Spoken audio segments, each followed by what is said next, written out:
Well, fellow conservatives, I'm sure you've heard the news that according to leading polls now, Joe Biden has over a 9,000-point lead over Donald Trump nationally. It's all over now, but for the waiting. And I would just like to say to our Democratic overlords that as a trusted member of the media, I can be useful in rounding up other Republicans to serve in their underground sugar caves. The power of social proof is something by the way, I'm Bill Whittle here with Steve Green, Scott Ott, and this is Your Right Angle. The power of social proof is something I've talked about many times. Other people call it peer pressure and so on. But I have to tell you, sometimes it's interesting to get the force of an experiment when you're the subject of the experiment. The poll numbers and all the rest of the stuff coming from other places has been so extreme and so alarming. It was really starting to get me down. And I felt the same way back in 2016. After Donald Trump won in 2016, I felt, we could have clearly told you that Donald Trump would have won in 2016 because of the numbers of people he was drawing relative to Hillary Clinton and the enthusiasm of the people at those rallies. And so today's show is about that same exact phenomenon that I think trumps, if you'll pardon the expression, all opinion polls, because just yesterday and today, we saw some very, very interesting things. The president had a rally in Sanford, Florida. I think they had 1 day's notice, I think the president said, to announce that he was coming there. Thousands, tens of thousands of people were there. Everybody's enthusiastic and on fire, cheering, cheering, cheering. That same day, Kamala Harris and Joe Biden made an appearance in the state of Arizona, which is a battleground state. And the news reporter was there to cover the rally, and she couldn't find anybody because nobody showed up. Here's a quick clip to show you an idea about this enthusiasm gap. Just a very, very quick moment of Donald Trump's rally, followed by a rally that Joe Biden had just pretty much within a day of each other. And we will make America safe again. And we will make America great again. Thank you, Florida. Thank you very much. Thank you.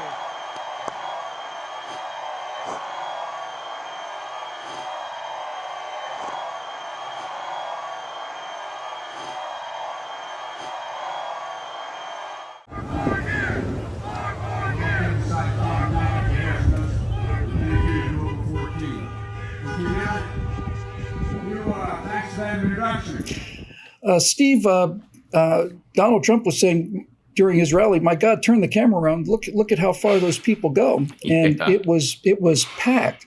Now Joe had 30 people show up in his drive-in rally, his COVID rally, and I noticed that from that brief moment of a clip that we saw, the cars were separated by 6-foot distance as well. So, I'm not entirely sure what the purpose of that is, but nevertheless, Steve, there is a much greater, I think, than 2016, because at least in 2016, women were coming out hard for Hillary. It's time for the first woman president and so on. And I'm not seeing anybody out there saying it's time for the first demented president in history. Nobody is that demographic's not showing up. Yeah, you talked about social proof in the intro. This idea that the media is just hitting us over the head with, Trump's already lost. Nobody's voting for Donald Trump. Don't show up on election day. It's not worth your effort. Just get ready to get it good and hard. But there's also an enthusiasm proof, for lack of a better phrase. People get excited about people that other people are excited about. And Donald Trump generates excitement. We see it on the video. We see it every day. And it's no less than it was in 2016, Bill. I've been bemused by Donald Trump for a long time. I first became aware of him, I think, like a lot of people who didn't live in New York, in the mid 80s when he started making the cover of Newsweek and all that stuff. There was even talk, I don't know if you remember this, about him running for president in 1988 when he was, I think, just barely old enough to hold the office. So this has been going on for a long time, but mostly I've just been bemused by the big ego, flashy New York real estate developers, always in the tabloids. And it gets a TV show, and it's a lot of fun. The only thing that really got me excited about him in 2016 is I loved his list of judges that he pilfered, not really, that he borrowed from the Heritage Foundation. He said, you know what, I get a Supreme Court vacancy, I'm choosing somebody from this list. And then he did. And then he did it again. And then he did it a third time. my vote for Trump in 2016 was much more anti-Hillary. I was sick of the Clintons robbing the country blind, and I didn't want them to do it on an even bigger scale, and hoping that we get some of these Supreme Court justices. Right now, I cannot wait until November 3rd to vote for Donald Trump. And I'm in Colorado. I already get my ballot. I could vote for him right now if I wanted to, but I'm old-fashioned. I like voting on Election Day. That's what I'm going to do. This idea about Biden being so far ahead in the polls when we don't see any evidence of it other than on the TV news, I think is just a huge tell. But there's another tell that just occurred to me right this instant. Where's Barack Obama? Yeah, where is he? That's an excellent point. That's an excellent point. This is a guy who loves attaching his name and his face and his voice to anything popular in winning. This is a guy who, was it one of Woodward's books where Barack Obama is quoted saying, "Never underestimate Joe's ability to F things up." If Barack believed in this guy, wouldn't he be on the campaign trail? And I'm sorry, but putting Michelle Obama in a Twitter video does not count as strong campaigning for somebody who you want to win the White House. Where's Barack Obama? I had two quick reactions to that. The first one was exceedingly pleasant because when you said, "Where's Barack Obama?" for a moment I said, "Who's Barack Obama?" and then I realized, oh no, he was president. I remember now. Yeah. But yes, this was his vice president. This is not like somebody else's vice president. Obama was the last Democrat in America to endorse Joe Biden, and you're right. Obama's all about the Obama image. If he thought that this was going to be a blowout, he would be covering himself with that glory right now. And the fact that he's not out there is a big tell. I hadn't thought about that at all. Not at all.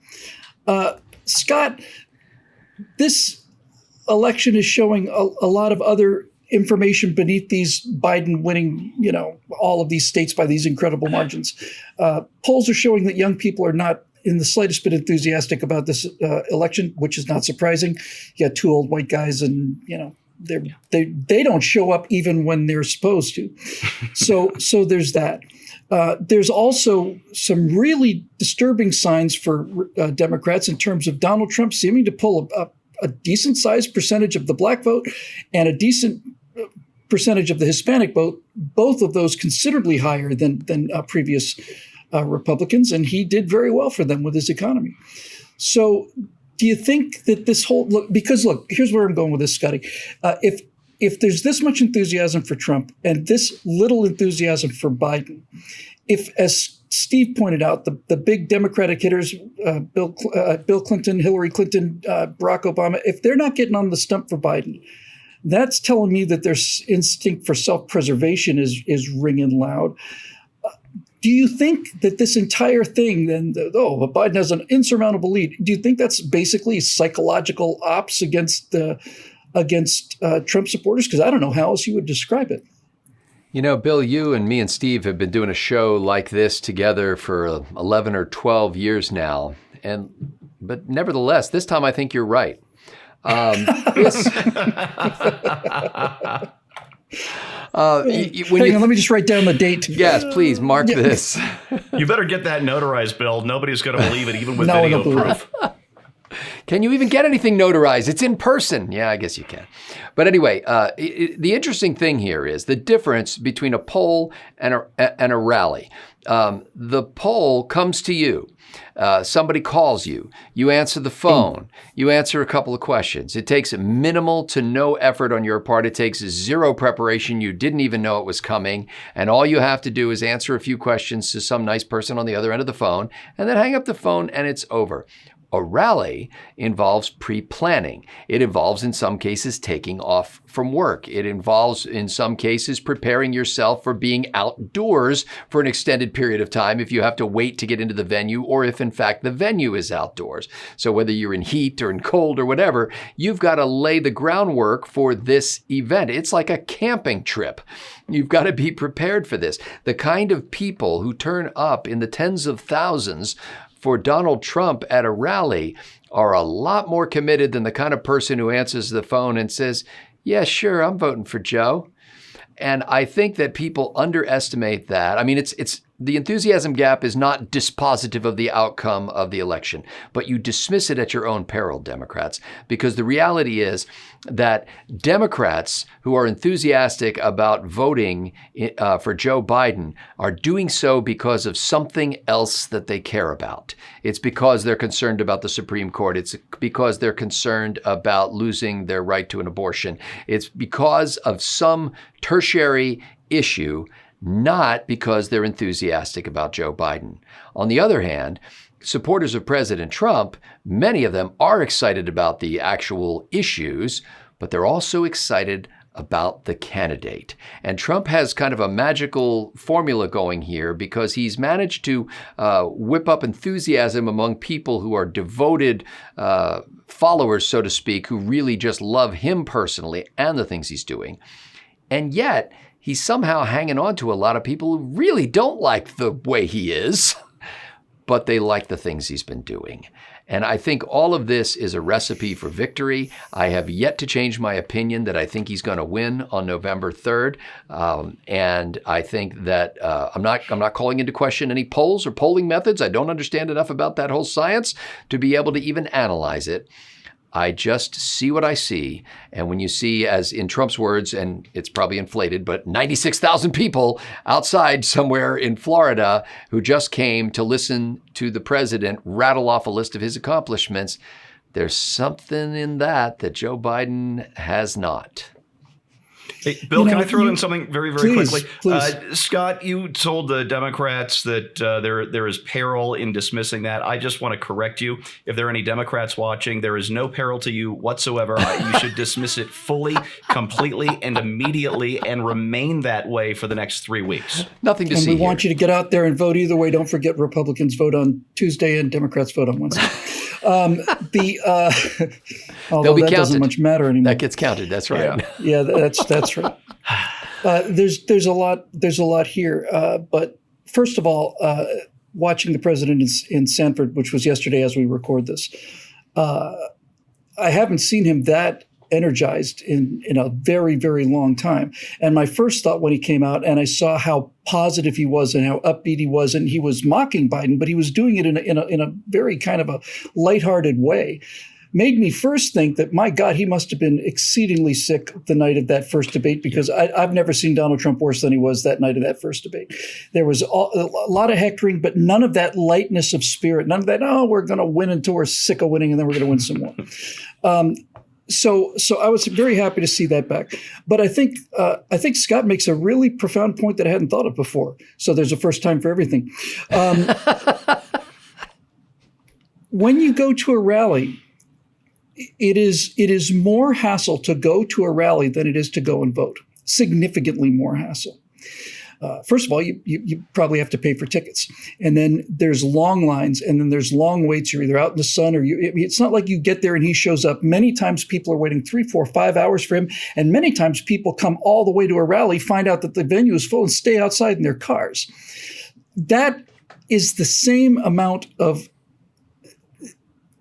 if you're motivated to get out to do a rally, then you're motivated to get out and vote. And if you're not motivated to come out and see your candidate, when he and his vice presidential candidate are right there at an event in Arizona and nobody is willing to come out to that event, that tells me an awful lot about how willing people will be to actually go out and vote. There'll be mail-in votes and all the rest of it. But it comes down to enthusiasm. I thought Mitt Romney was going to win in 2012, and he didn't. And the reason he didn't was because black voters came out enthusiastically for Barack Obama, came out in large numbers, and that was the end of that. So I just wanted to put like a mea culpa out there because I just want to tell you the polls had gotten me down too. They are very, very powerful. It is the most powerful psychological effect.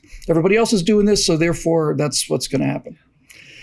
But look at the rallies, watch the enthusiasm. And I was watching the live scroll when I was watching it on YouTube, and 1 out of 100 commenters were liberals in there saying, oh, it's going to be a blue wave. And I felt sorry for them. You know, I actually pitied them. It's like, really? Look at all this energy. This is it? This is what you got? We'll see. We'll see soon enough. But keep the enthusiasm up and don't let this get you down. I'm utterly convinced it is a psychological psyops kind of an operation using the most effective thing in the human psyche, and put aside how immoral that is. Just ignore it and go to the rallies and get out there and vote and drag your friends and do all of those things, because the stakes are very high this year. And I think everybody knows that. And one last thought real quick. I think as people watch this year go by and they thought more and more of I'm locked in the house and I have to wear these masks, as they watched American cities burn, as the riots in the streets continue to get out of hand, as Trump supporters were shot and killed, I think that Trump supporters became more and more and more determined that they're going to go out there and vote this nonsense away. And I think that many law-abiding Democrats felt less and less and less connected to a party that is sponsoring this kind of lawlessness and murder and looting and so on. So we're going to find out soon enough. For Steve Green and Scott Ott, I'm Bill Whittle. Thanks for joining us. The show's made possible by the paying members at BillWhittle.com, and we'd love to have you be one of them. We say it all the time, but this time you should actually pay attention and do it. Thanks for joining us. We'll see you next week on Right Angle.